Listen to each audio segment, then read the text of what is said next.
2007년 여름 애리조나 사막에서 기이한 장면이 펼쳐졌습니다. 거대한 산업용 절단기가 전설적인 전투기들을 하나씩 찢어놓고 있었거든요. 보통 퇴역한 항공기들은 사막에 조심스럽게 보관되거나 박물관으로 보내지는데 이번엔 달랐습니다.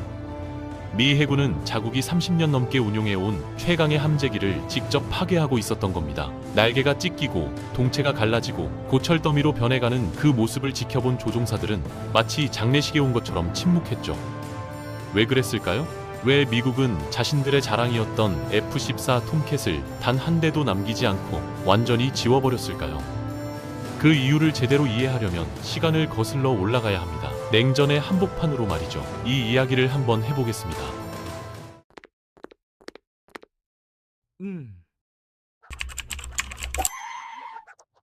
1960년대 말 미 해군은 심각한 고민에 빠져 있었습니다. 당시 주력 함재기였던 F-4 팬텀2는 분명 강력한 기체였지만 새로운 위협 앞에서는 한계가 명확했거든요.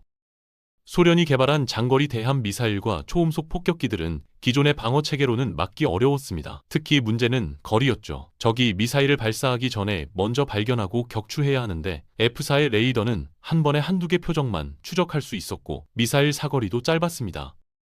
항공모함 전단을 지키려면 완전히 새로운 개념의 전투기가 필요했던 겁니다. 해군이 원한 건 단순했습니다. 더 멀리 보고 더 많이 추적하며 더 먼 거리에서 격추할 수 있는 기체였죠. 1970년 12월 그루먼이 답을 내놓습니다. F-14 톰캣이었습니다. 첫 시험 비행 자체가 극적이었죠. 초도 비행 중 유압계통 고장으로 추락했지만 조종사들은 무사히 탈출했고 프로그램은 계속됐습니다.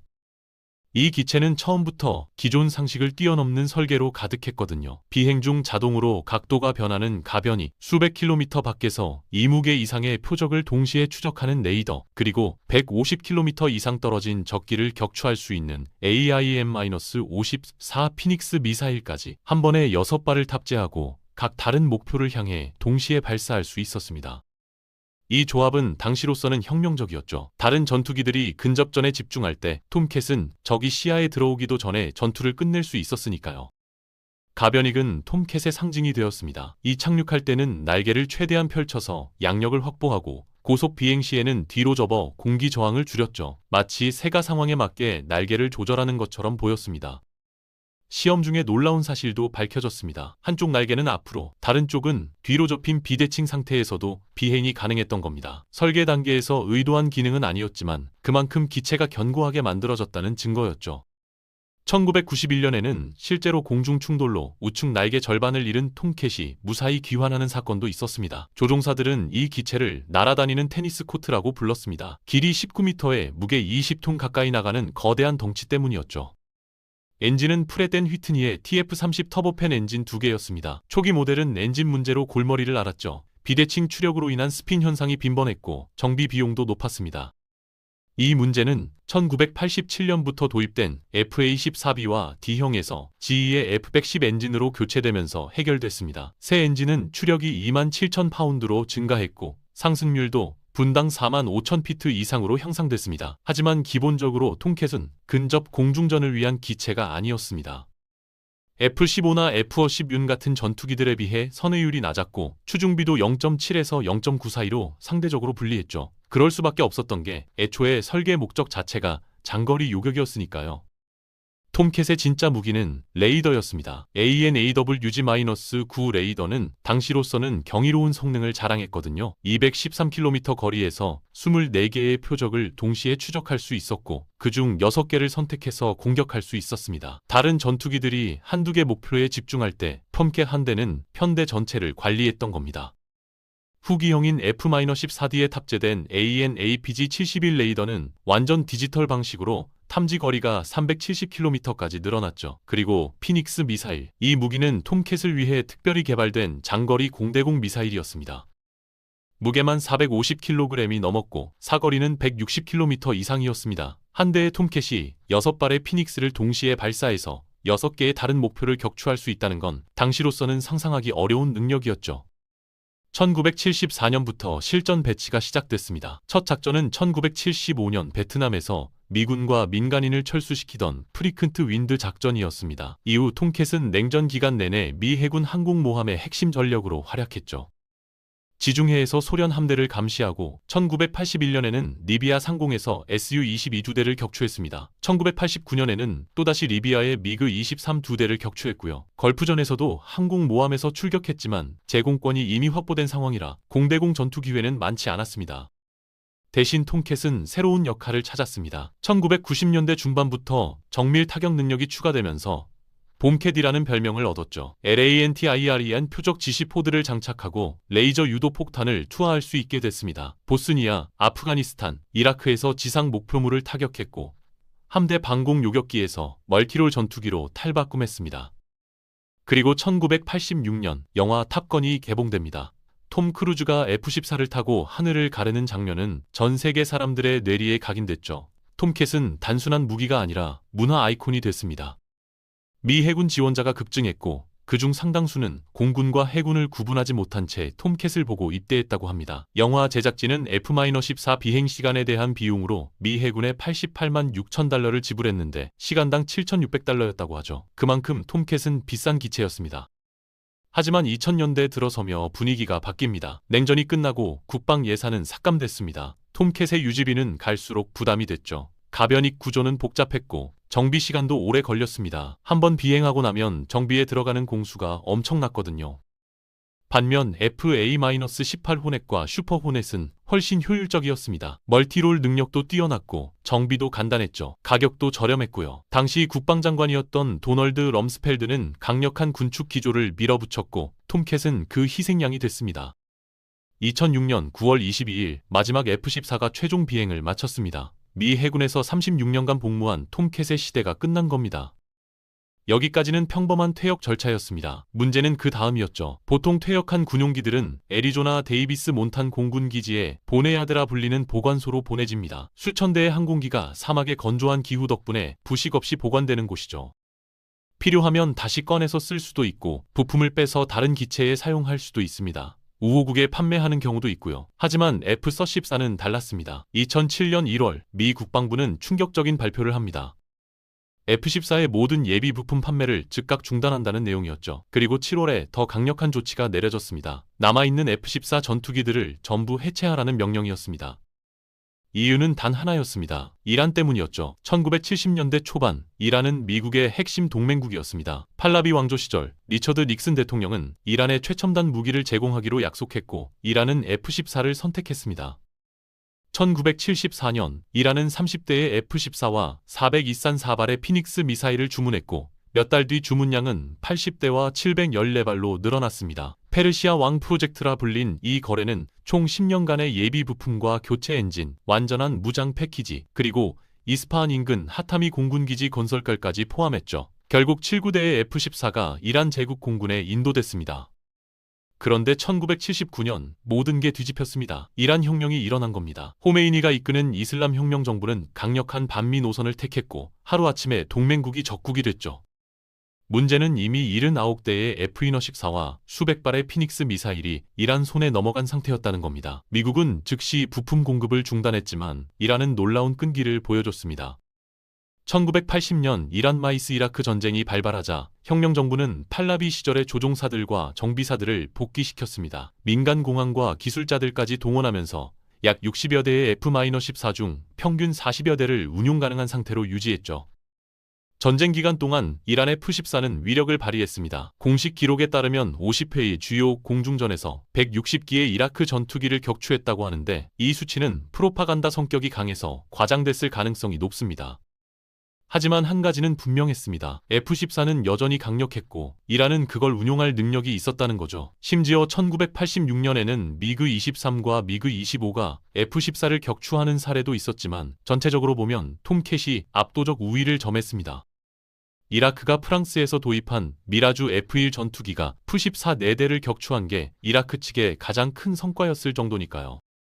부품 공급이 끊긴 이란은 온갖 방법을 동원했습니다. 다른 기체에서 부품을 뜯어와서 조립하는 동류 전환 방식을 썼고 암시장을 통해 부품을 구입하기도 했죠.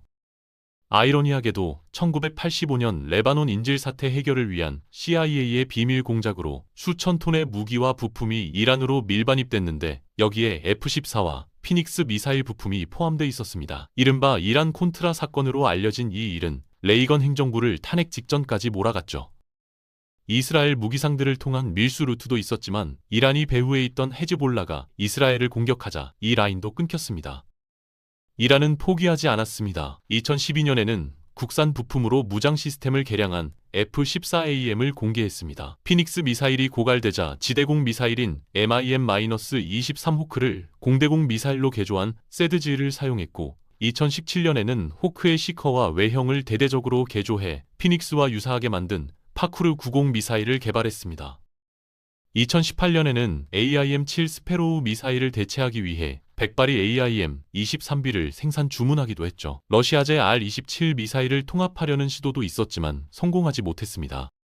2006년 미국은 심각한 문제를 직시했습니다. 만약 퇴역한 F-14의 부품이 이란으로 흘러들어가면 어떻게 될까요? 레이더, 항공전자 장비, 구조 부품 등이 유출되면 이란의 F-24 가동률이 올라갈 겁니다. 심지어 비행하지 않더라도 기술 분석만으로도 귀중한 정보가 새어나갈 수 있었죠. 특히 가변익을 가능하게 하는 핵심 구조인 윈박스가 문제였습니다. 이게 없으면 비행 자체가 불가능하거든요. 2007년 미 해군은 박물관에 전시된 것까지 포함해서 모든 F-14의 윙박스를 파괴하기로 결정합니다. 그리고 최종 명령이 내려졌습니다. 165대의 F-14를 애리조나 보네야드로 이송하고 전부 파쇄하라는 거였죠. 산업용 절단기가 투입됐습니다. 날개가 찢겼고 동체가 갈라졌으며 랜딩 기어조차 특수 토치로 절단해야 할 만큼 견고했던 그 기체들이 알루미늄 조각으로 변했습니다. 부품 하나하나에 번호를 매겨가며 관리했고 어떤 것도 빠져나갈 수 없도록 철저하게 통제했죠. 2009년 8월 마지막 F-14가 투손의 HVF 웨스트로 이송됐고 파쇄 작업이 완료됐습니다. 사막에는 단 11대만 남았고 이들도 결국 복원되어 미국 내 박물관 97곳에 전시된 기체들과 합류했습니다. 비행 가능한 상태로 보관된 건 한 대도 없었습니다. 이란은 현재까지도 F-14를 운용하고 있습니다. 정확한 가동 대수는 아무도 모르죠. 2009년에는 약 44대를 보유했다고 알려졌고 2013년에는 19대, 2014년에는 28대가 운용 중이라는 추산이 나왔습니다. 2008년 기준으로 실전 투입 가능한 기체는 7대에 불과했다고도 합니다. 이란은 F-14를 전투기보다는 레이더 성능을 활용한 조기 경보기 용도로 사용한다고 알려져 있죠. 그런데 2025년 6월 이스라엘의 공습으로 이스파한에서 최소 8대의 F-14가 파괴됐다는 위성 이미지가 공개됐습니다. 2026년 3월에도 추가 공습이 있었다는 보도가 나왔고요. 그리고 지금 2026년 4월 미국과 이란은 다시 전쟁 직전까지 갔습니다. 2월 28일 미국과 이스라엘이 이란 전역을 공습했고 최고 지도자 알리 하메네이를 포함한 수뇌부가 사망했죠. 이란은 호르무즈 해협을 봉쇄했고 미국 항공모함 3척이 인근 해역에 배치됐습니다. 핵 프로그램 포기를 요구하는 미국과 제재 해제를 주장하는 이란 사이에서 협상이 진행 중이지만 언제든 다시 불붙을 수 있는 상황입니다. 47년 전 이란 혁명으로 시작된 두 나라의 악연은 여전히 계속되고 있는 겁니다. 아이러니한 건 뭘까요? 1970년대 미국은 이란을 핵심 동맹으로 믿고 최첨단 전투기를 넘겼습니다. F-114라는 당대 최강의 무기를 말이죠.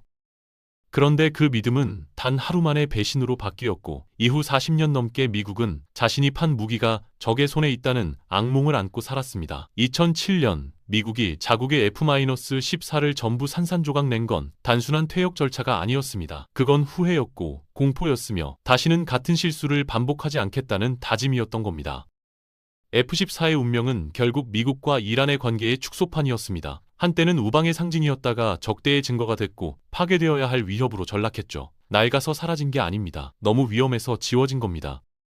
미국은 이 전투기를 완전히 파괴함으로써 어떤 국가도 어떤 조직도 다시 F-14를 되살릴 수 없게 만들었습니다. 잔혹하지만 전략적으로는 확실한 선택이었죠. 그리고 지금도 이란의 하늘 어딘가에서 몇 대 남지 않은 F-14가 여전히 날고 있습니다. 부품을 구할 수도 없고 정비할 기술자도 부족하지만 이란은 포기하지 않았습니다. 어쩌면 그들에게 F-14는 단순한 전투기가 아닐 겁니다. 미국에 대한 저항의 상징이자 자존심이며 한때 동맹이었던 시절의 마지막 흔적인지도 모릅니다. 반대로 미국에게 F-14는 영원히 지우고 싶은 실수이자 동맹이 얼마나 쉽게 적이 될 수 있는지를 보여주는 교훈이죠. 냉전의 산물이었던 이 전투기는 냉전이 끝난 뒤에도 여전히 위협으로 남아 있었고 그래서 역사에서 지워져야 했습니다. 하지만 완전히 지워지지는 않았습니다. 여전히 이란 상공을 날고 있고 여전히 미국의 악몽이며 여전히 두 나라 사이의 증오를 상징하고 있으니까요. 지금도 항공 마니아들과 퇴역 조종사들은 톰캣을 그리워합니다. 그 우아한 가변익이 펼쳐지고 접히던 모습, 항공모함 갑판을 박차고 하늘로 솟아오르던 순간, 피닉스 미사일이 발사되던 그 장면들을 말이죠. 만약 미국이 계속 운용했다면 어땠을까요? 만약 이란 혁명이 없었다면? 만약 두 나라가 여전히 동맹이었다면? 아무도 모릅니다. 역사의 가정은 없으니까요. 확실한 건 하나뿐입니다. F-14 톰캣은 하늘을 지배했고 문화를 지배했으며 한때는 우정의 상징이었다가 증오의 증거가 됐고 결국 자신을 만든 나라의 손에 의해 완전히 파괴됐습니다. 그리고 지금 이 순간에도 47년 전 시작된 미국과 이란의 악연은 계속되고 있습니다. 전투기는 사라졌지만 두 나라 사이의 전쟁은 끝나지 않았습니다. 오늘 영상이 여러분에게 새로운 시선이 되었으면 좋겠습니다. 생각은 댓글로 자유롭게 남겨주세요. 도움이 되셨다면 구독만 한번 눌러주시기 바랍니다. 다음 시간에도 또 다른 이야기로 찾아뵙겠습니다. 감사합니다.